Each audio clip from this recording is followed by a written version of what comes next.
Guys, welcome back to another video, and in this video we're going to be continuing on with our macOS development with AppKit tutorial series, and in this particular tutorial we are going to be taking a look at popovers in AppKit.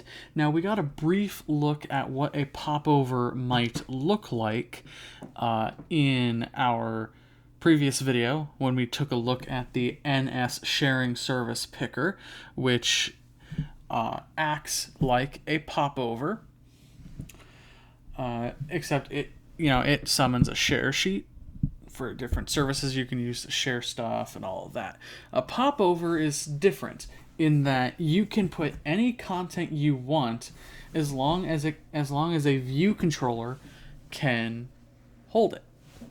Right? So a popover has its content, and that content is managed by a view controller, a separate view controller, and gets summoned on the screen. These popovers can be anchored, and most of the time are anchored, to different edges of views, but you can also pop them off to where they're to be their own windows. If you need specific behavior for that, there is a delegate, NSPopover delegate, that you can take a look at. I urge you to read the documentation for that, but in this video we're going to take a look at the most basic use case for a popover. Alright, so if we go into Xcode and we run our code, we have a very simple user interface. This interface simply has a button in the center of the screen, and when we click this button, what we want to happen is we want to be able to summon a popover that is pinned to any given edge of our button. It doesn't matter. As long as it fits on screen, it'll work fine. So how exactly then are we supposed to do that?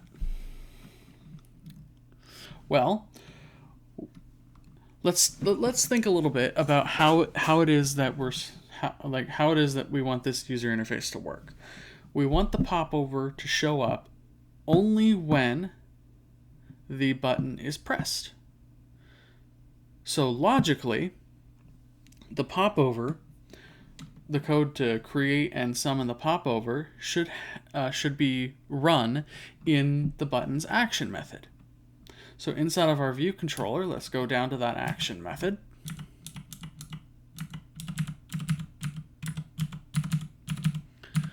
All right, and inside of the body of this method, what we're going to do is we're going to first create the NSPopover. So to do that, we can say let popover, let's call it. You can call it whatever you like, but we're going to call it popover here just to make it simple. So popover equals NSPopover.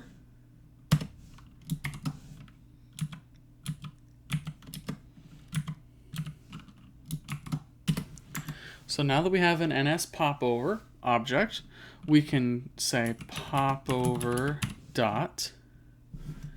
Now, content view controller is the property that we set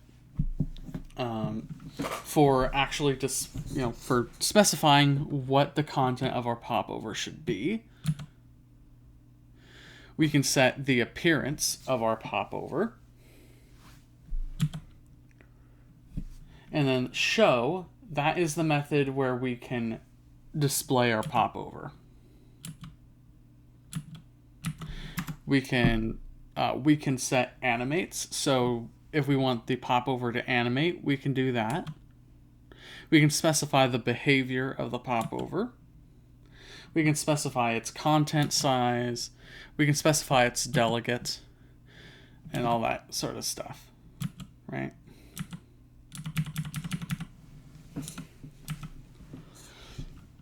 So let's say dot animates is equal to true.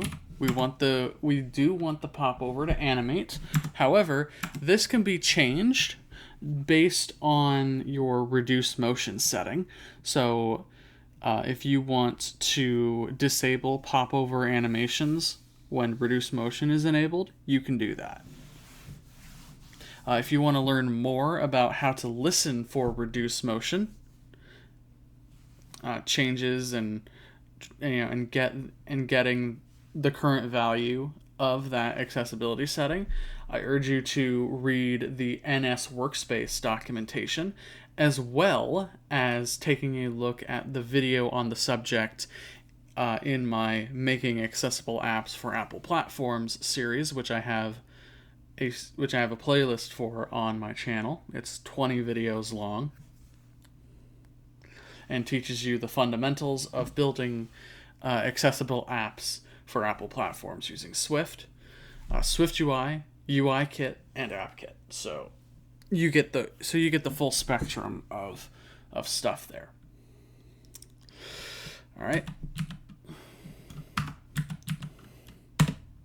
So now let's go ahead and create another view controller, and this view controller is going to be simply our popovers content. So I'm going to go into our project navigator.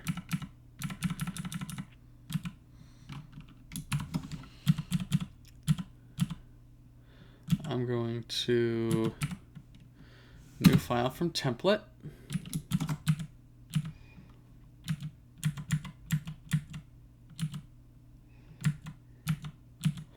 I'm going to say Coco class. And the name of the class here is going to be, I'm going to call it popover content.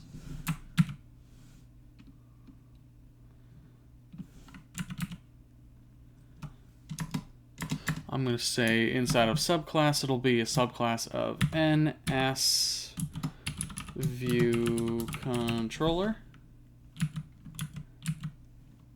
Like that. We do not want to create a zip file. We want Swift as our language.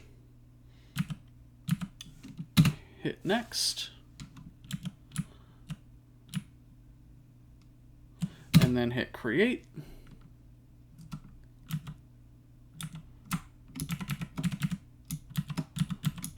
All right. And now what we're going to do is we're going to simply create a NS text field that'll be a label that will be pretty much in the center of our popover.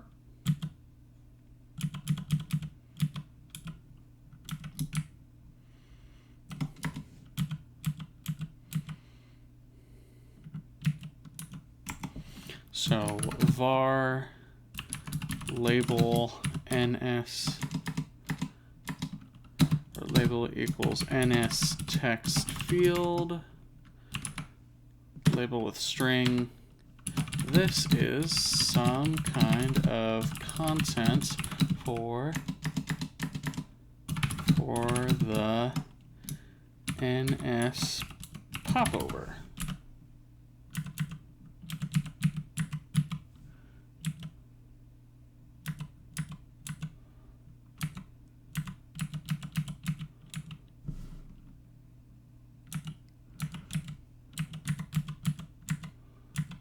All right, cool.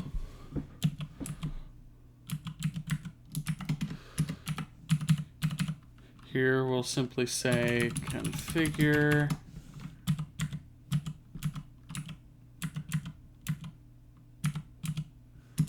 we'll say private func configure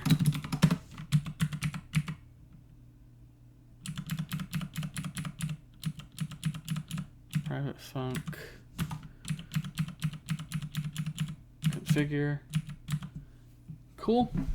And then we'll say label dot translates auto resizing mask into constraints equals false. And then I'll also say label dot text color dot text color equals constants colors at some kind of random index 0 less than, I believe it's 13, because we want to only have a system color here so it can adapt to light or dark mode.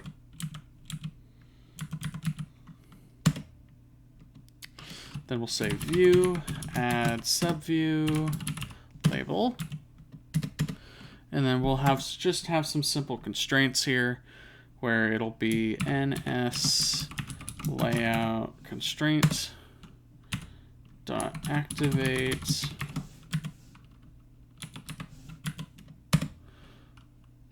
label dot center x anchor dot constraint equal to view center x anchor label dot center y anchor dot constraint equal to view center y anchor.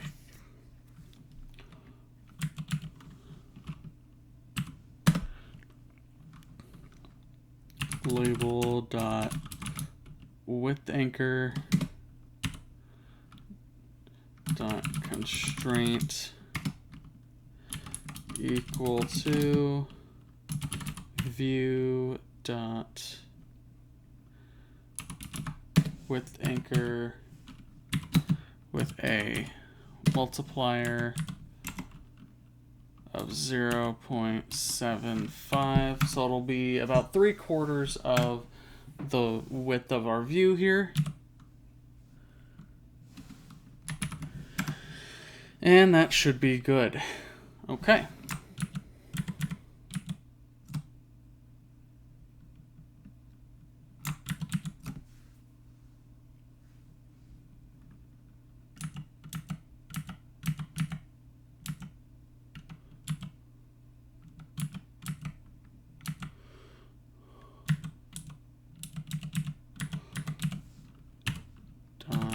Color. Okay, there we go. That should be good to go. I'm gonna quickly double check. Yeah, okay. All right, so now that we have our content view controller, I'm gonna say let content equals popover content popover dot content view controller equals content popover dot behavior equals dot. Now we have a few different options here. We have transient, application defined, semi-transient.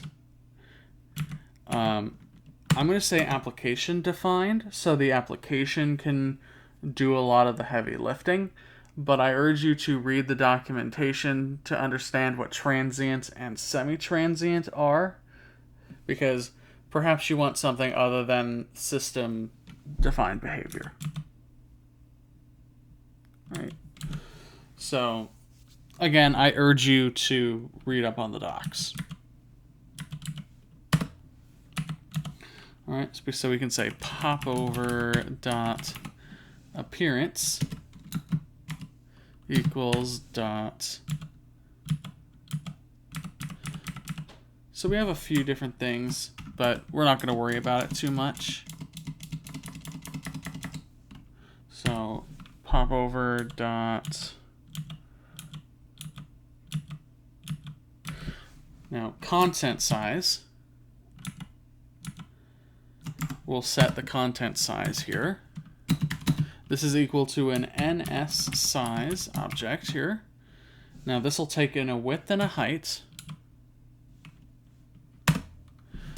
We're going to say the width and height of this popover is going to be 800 by 800. So 800 points by 800 points. And then finally, we need to actually show our popover. So we can say popover dot show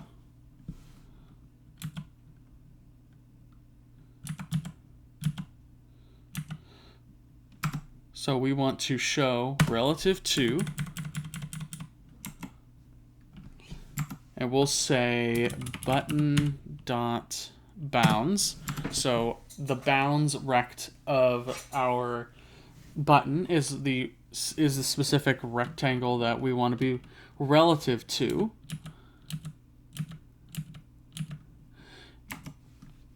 And then we want to pass in the view that we want it to be relative to, so button.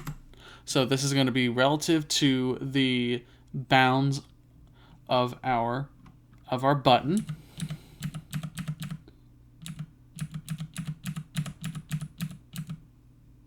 And then what edge do we prefer our popover be anchored to? And we have a few options. So we have max X, max Y, min Y, min X. You'll see other options listed here, but some of them won't work. So we'll say max X, let's say.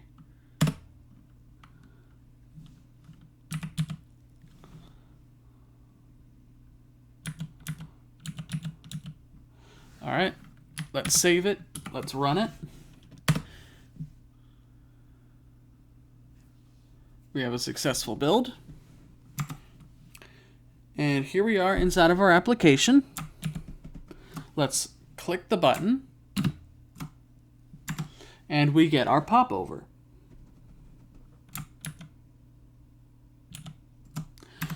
And to dismiss it, we can hit escape. Or at least we should be able to hit escape. If that doesn't work, then try clicking outside of the popover. But you get the idea. So this is how we can summon a popover in AppKit. I urge you again to read the docs for more information on the different behaviors. Try experimenting a little bit with it as well, so you can kind of get an idea of how it reacts to certain properties being changed and all that kind of stuff. That way, when you're actually building your real-world applications, you kind of have a better idea of what you're working with. Thank you all so very much for watching, and we'll see you in the next video.